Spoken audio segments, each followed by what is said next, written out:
बदलापूर शहरातून जाणाऱ्या कल्याण कर्जत महामार्गावर कात्रप परिसरात प्रचंड वाहतूक कोंडी झाली आहे। या वाहतूक कोंडीमुळे कात्रप ते शिरगाव चौकातील सिग्नल यंत्रणाही कोलमडली आहे। या परिसरात 1 ते 2 किलोमीटर पर्यंत वाहनांच्या रांगा लागल्याचं चित्र पाहायला मिळतंय।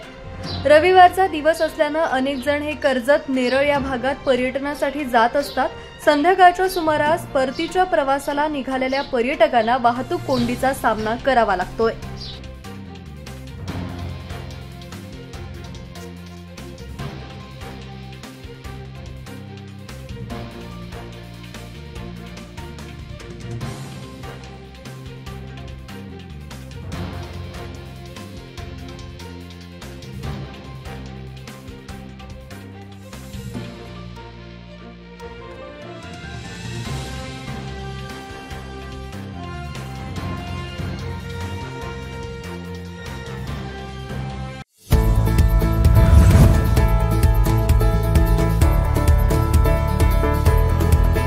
संघर्ष केल्याशिवाय यश कधीच मिळत नाही, त्यामुळे कधीही हार मानू नका।